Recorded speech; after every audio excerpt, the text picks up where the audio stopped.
저는 올해 29살입니다. 대학교를 졸업하자마자 취직을 했고, 처음 다닌 회사가 제가 생각하는 방향과는 맞지 않는 것 같아 반년 정도 다니다가 과감하게 사직서를 제출했어요. 그리고 남은 반년을 다시 열심히 준비해서 지금 다니는 회사에 들어오게 되었지요.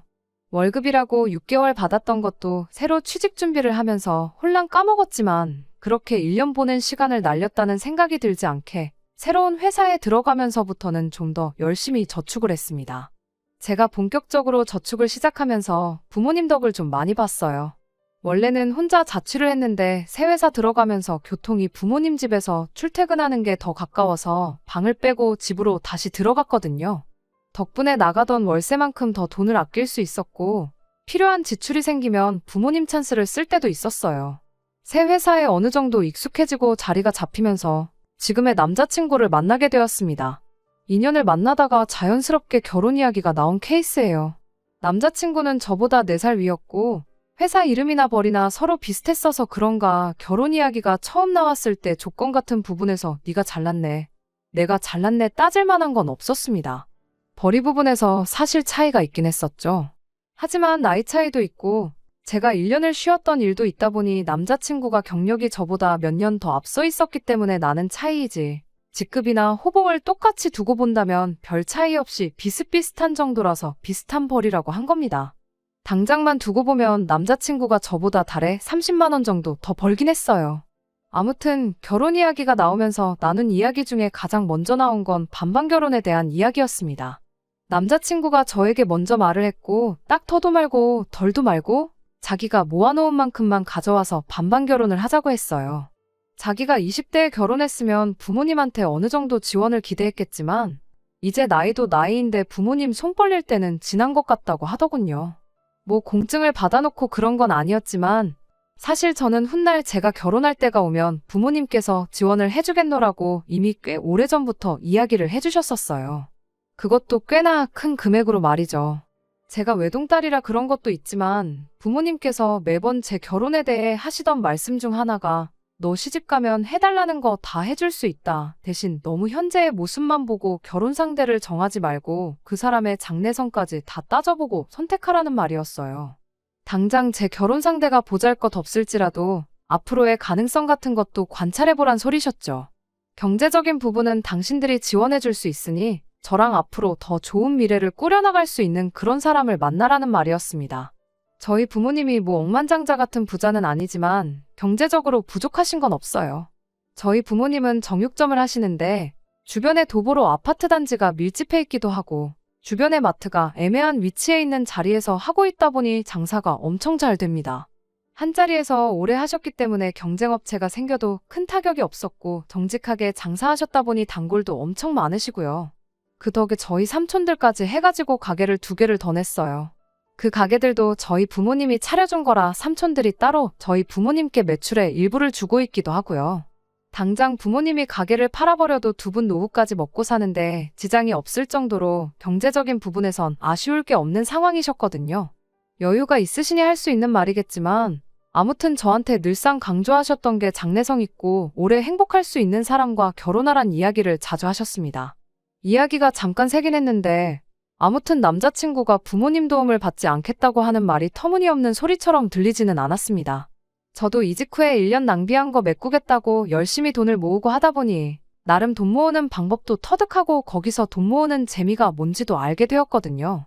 게다가 저나 남자친구가 월급이 적은 편도 아니고 하나하나 작은 목표부터 이루어 나가는 것이 처음부터 모든 걸 다 갖추고 시작하는 결혼보다 훨씬 의미 있고 값진 경험이 될 수도 있겠다고 생각했어요. 그 값진 경험이 저희 부모님이 늘상 강조하셨던 좋은 미래를 꾸려나갈 수 있는 밑거름이 될 수 있겠다는 생각이었죠. 그래서 남자친구한테 반반 결혼 나도 좋다고 했어요. 원래 부모님 지원을 받을 계획이 있긴 했지만 오빠 말대로 우리 힘으로 우리 앞길 잘 꾸려나가보자 말했죠.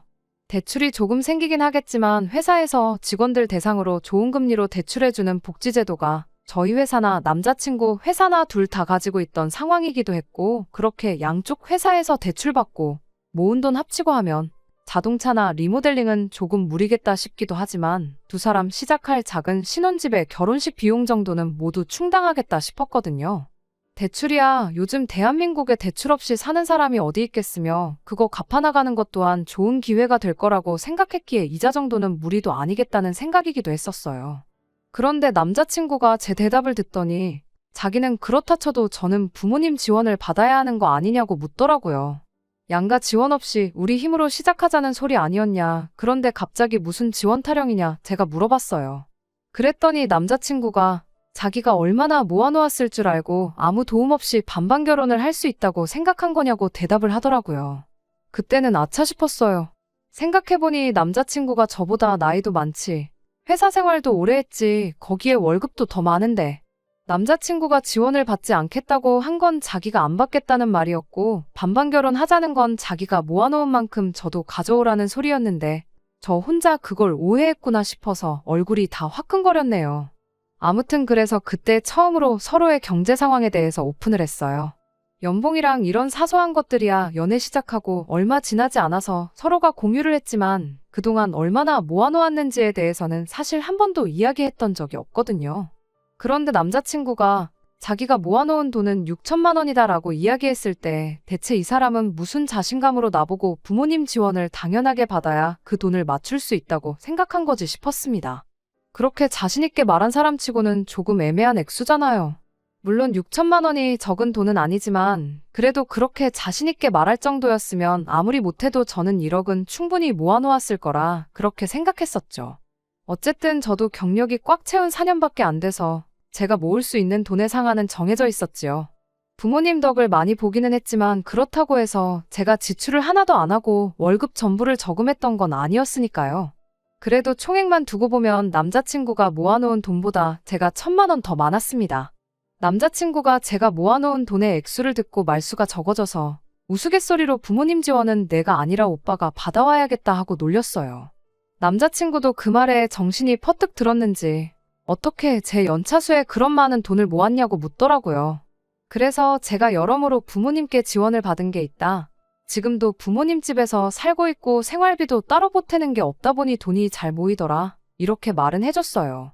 그래도 남자친구라고 자존심 상하지 말라고 최대한 제가 돈 모으기 좋았던 상황이었다고 좋게 이야기했던 거예요.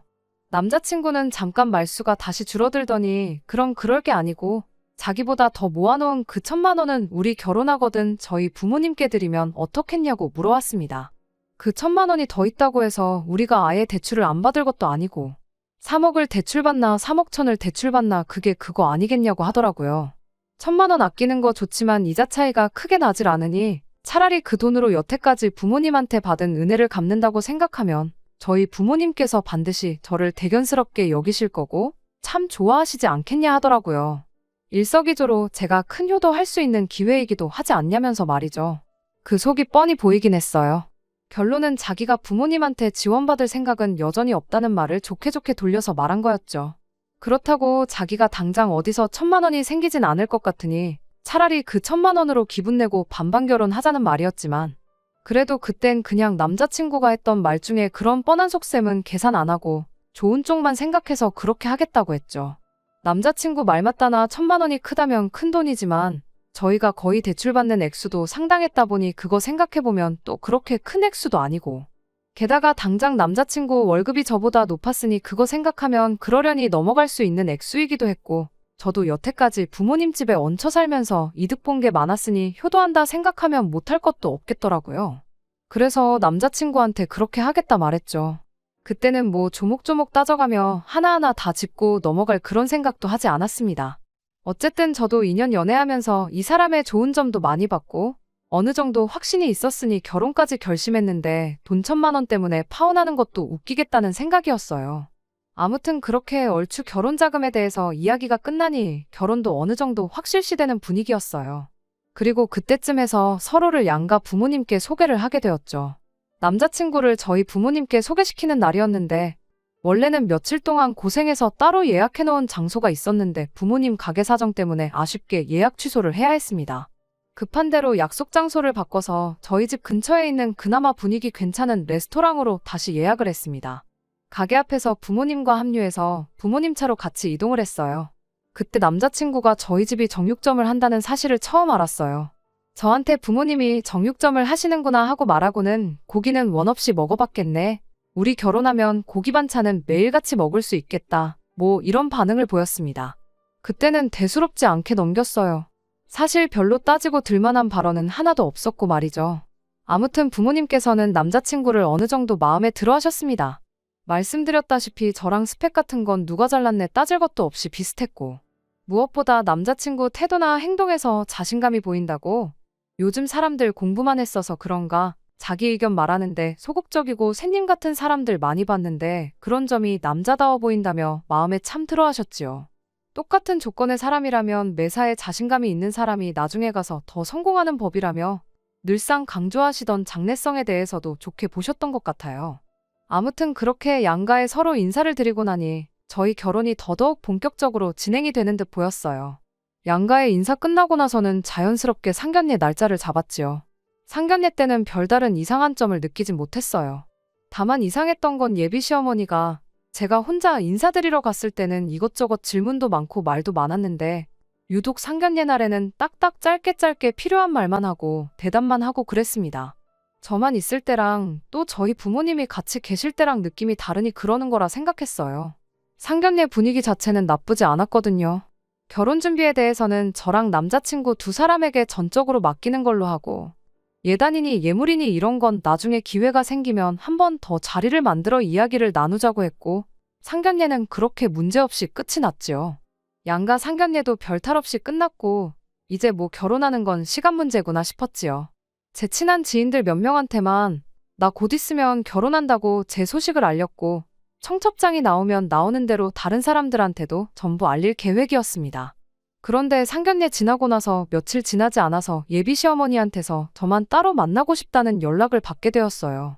제 번호는 처음 인사드린 날 알려드리긴 했지만 그 이후로 저한테 연락 한 번 없었고, 결혼 준비는 상견례 때 저희한테 전적으로 맡긴다고 하셨는데 무슨 할 이야기가 있어서 찾으시나 싶었습니다. 따로 이야기하기로 했던 예단 이야기를 하려고 그러나 싶기도 해서 정말 아무 생각 없이 부르는 장소로 나갔어요. 예상한 대로 남자친구는 없었고 예비 시어머니 혼자 나와 있었어요. 무슨 일로 부르셨나 했는데 할애기가 있다고 불러놓고선 정작 본론은 이야기 안 하고 날씨가 어떠니 그런 영양가 없는 이야기만 주고받고 있었어요. 자리가 끝날 때까지 별다른 말은 없었죠. 그냥 예비 며느리 보고 싶어서 부르셨나 보다 하고 식사라고 해봐야 3만 원도 안 나왔어서 제가 계산하겠다 했어요. 그리고 가방에서 지갑을 꺼냈는데 그때 예비 시어머니가 역시 하면서 한숨을 푹 내쉬더라고요. 그러더니 자기가 할 말이 있어서 불렀는데 안 할라다가 해야겠다며 자리를 좀 옮기자고 하더라고요. 그래서 근처에 있는 카페로 갔습니다. 카페에 가서 자리를 앉으니 예비 시어머니가 너를 보니 걱정이다 하면서 한숨을 또 내쉬더라고요. 당최 난데없이 한숨을 푹푹 내쉬면서 걱정이라고 하니 내가 무슨 실수라도 했었나 싶더라고요. 아무리 생각해도 잘못한 게 없는데 뭐 때문에 저렇게 실망스러운 얼굴로 걱정이 이만저만이 아니라고 하는가 했더니 얼토당토하는 소리를 꺼내더군요. 제가 명품에 환장한 사람처럼 보여서 걱정이라고요. 뜬금없이 무슨 말을 하시는 거냐 했더니 제 지갑이 명품이지 않느냐고 하는 거예요. 명품은 맞긴 한데 이건 제가 대학교 들어갔을 때 아버지한테 선물 받은 지갑이에요. 가방도 같은 브랜드로 하나 있긴 한데 그건 처음 취직했을 때 어머니께서 사주셨던 거고요. 제 돈 주고 사본 적도 없고 집에 명품이라고는 그거 2개밖에 없는데 저에 언제 뭘 보고 제가 명품을 밝힌다고 하시는 거냐 되물었어요. 아까 전 식당에서 계산할 때 그제서야 제가 지갑 꺼내는 거 보고 브랜드 로고를 봤던 건데 제 지갑 하나만 보고 제가 명품을 밝힌다고 생각한 거면 솔직히 너무 억울하잖아요. 그랬더니 예비 시어머니가 상견례 때 이야기를 꺼내더라고요. 상견례 때는 심지어 명품 비슷한 것도 안 하고 있었는데 무슨 소리를 하시는 거냐 물으니 너 말고 너희 어머니 하면서 그걸 또 언제 하나씩 다 봤는지 저희 어머니가 들고 나온 가방이며 액세서리며 전부 기억해내서는 어디 브랜드 거인지 줄줄 웃고 있더라고요. 상견례 때 보니 예비 사돈이 허영이 조금 심한 것 같더라 하면서 딸은 그 어미를 닮을 수밖에 없는 법인데 당신은 제가 남자친구랑 결혼하면 그때부터 본격적으로 명품을 사 모으면 어떡하냐고. 그게 걱정돼서 미리 한마디 해주려고 저를 불러냈다는 겁니다. 저희 어머니가 명품 몇 개 가지고 계신 건 사실이지만 자리가 자리였으니만큼 힘주고 나가셨던 건데 그게 뭐 문제가 될 게 있냐고 또 되물었어요. 그리고 반반 결혼하는 데다가 맞벌이 하는데 갖고 싶은 게 있으면 명품이든 가품이든 상황이 되면 사는 거지 그게 왜 문제가 되느냐고도 한마디 했죠. 그랬더니 제 생각부터가 틀려먹었다면서 예비사돈 정육점 하는데 그런 비싼 장구들이 필요나 하냐며 지금 말하는 거 보니까 좋게 경고만 하고 끝내려고 했는데 이참에 아주 정신머리를 싹 바꿔놓아야겠다고 혼자 진지해서 있는 겁니다. 송충이는 솔잎만 먹어야 된다는 말 못 들어봤냐면서 옛 성현들의 말이 틀린 게 하나도 없답니다. 부모는 자식의 거울이란 말도 마찬가지라고요. 뭔 소리를 하고 싶어서 저러나 했더니 정육점하는 저희 부모님이 주렁주렁 명품을 하고 다니는 게 말이나 되냐는 소리를 하고 싶었던 거예요. 부모는 자식의 거울이라는 말을 꺼내는 것도 역시 명품 밝히는 어머니 밑에서 자란 딸이니 똑같을까봐 걱정이라는 말을 하고 싶었던 거고요. 듣자 하니 정말 예비 시어머니와 예비 며느리라는 관계를 떠나서 너무 열이 받더라고요. 종알종알 떠드는 거 좋아하시는 분이 상견례날에 왜 말이 없나 했더니 저희 어머니가 어디 백 들고 어디 팔찌를 하고 무슨 귀걸이를 하고 나왔는지 옷은 어디 브랜드인지 전부 관찰하고 있어서 말이 없었던 거였죠. 가방이야 로고가 커다랗게 박혀있으니 그렇지만 옷이며 장신구며 그런 건 어디 브랜드인지 줄줄 꿰고 있는지 누구야말로 명품에 환장해서 보기만 해도 어디 제품인지 다 알고 계시냐고 따졌어요. 그리고 정육점 하시면 뭐 명품백 들면 안 되는 법이라도 있냐고 손님들 고기 담아주는 검정 비닐봉투라도 들고 다녀야 하는 거냐고 한마디 했습니다. 오히려 사람을 그 직업으로 평가하는 아줌마 때문에 아줌마 아들도 다시 보인다고 했어요. 제가 보통 저희 부모님 벌이 가지고 자랑은 하지 않지만 그날은 안 할 수가 없었네요. 저희 부모님이 한 달에 얼마를 버시는지나 알고 그러시냐. 저희 어머니가 피땀 흘려 번 돈 알아서 쓰신다는데 남이 사 관심 끄고 부러우면 아줌마도 하나 사서 들고 다니라 했죠. 명품 때문에 거덜날 우리 집 주머니 사정 걱정할 시간에 아줌마 아들 월급 관리부터 똑바로 시키라고요. 제가 말은 따로 안 했지만 당장 반반 결혼은 하고 싶은데 부모님한테 돈 한 푼 못 받아올 것 같다고 제가 모은 돈 엄마한테 주라던 사람이 아줌마 아들이라고요. 나보다 일을 해도 몇 년을 더 했고 월급을 더 받았어도 몇 번을 더 받았는데 어떻게 나보다 모아놓은 돈이 더 적을 수가 있냐고. 사람이 명품 몇 개 들고 다닌다고 해서 과소비한다고 말하기 전에 아줌마 아들 소비 습관부터 고쳐놓고 이야기하라 했습니다. 부모는 자식의 거울이라고 하지 않았냐고. 하나를 보면 열을 아는 법인데 남자친구도 어떤 사람인지 수준이 딱 보인다고 했어요. 그런 사람하고 결혼하기에는 내가 너무 아까운 것 같다고 결혼은 오늘일 때문에 없던 걸로 하는 게 맞는 것 같다고 말하고 자리에서 일어났습니다. 남자친구한테 파혼통보는 제가 직접 할 테니 걱정 마시라고 말하고 돌아왔어요. 제가 보통은 어른한테 이렇게 따따따 쏘아붙이질 못하는데 저희 부모님 욕을 먼저 해주시니 입에 따발총을 물었던 것처럼 이 말 저 말 다 나오더라고요. 집에 돌아와서 연락하는 시간도 아까워서 돌아가는 길에 문자로 남자친구한테 오늘부로 파혼이라고 연락했어요. 갑자기 왜 그러냐고 묻길래 예비 시어머니한테 했던 말 그대로 내가 너한테 너무 아깝고 우리 집이 너네 집하고 사돈 맺기엔 너무 과분하다고 한마디 해줬네요. 그날 저녁에 집에서 뭐 자초지종을 듣기라도 했는지 남자친구가 저희 부모님 가게까지 찾아와서 저랑 이야기 좀 하고 싶다고 빌고 있었어요. 저희 집이 어딘지 모르니 한번 와봤던 부모님 가게까지 찾아온 거예요. 부모님 가게까지 한달음에 달려가서 남자친구한테는 내 마음 바뀔 일 없으니까 설득할 생각은 하지 말라고 했어요. 한 번만 더 가게로 찾아오면 영업방해로 신고하겠다 엄포도 놓았고요. 파혼하기로 한 경위에 대해서는 부모님 모르게 하고 싶었는데 결국 부모님한테도 다 이야기할 수밖에 없었네요. 부모님은 당신들 직업 때문에 제가 파혼하게 될 줄 몰랐다고 하면서 자책을 하셨는데 그렇지 않다고 파혼하게 된 건 남자친구 어머니 때문이지 부모님 직업 때문이 아니니 그렇게 생각하지 마시라 했습니다. 그리고 오히려 이렇게 일찍 예비시 가족들의 쓰레기 같은 본성을 알게 된 게 천만 다행 아니겠냐고 했어요. 모르고 결혼했었으면 평생 이혼했다는 꼬리표 달고 살 뻔했는데 파혼으로 끝났지 않냐고요. 청첩장도 안 나왔고 제 지인 몇 명만 알고 있던 사실인데 이쪽이 100배 1000배 낫잖아요. 다 끝난 마당에 악담까지 하긴 싫지만 행복을 빌어주고 싶지는 않네요. 계속 그렇게 열등감 속에 살면서 아들 창창한 앞길 망쳐놓은 후회 속에 살았으면 좋겠네요. 끝까지 들어주셔서 감사합니다. 오늘의 사연은 여기까지입니다. 구독과 좋아요, 알람 설정 부탁드리고 더 좋은 사연으로 다시 찾아뵙겠습니다. 감사합니다.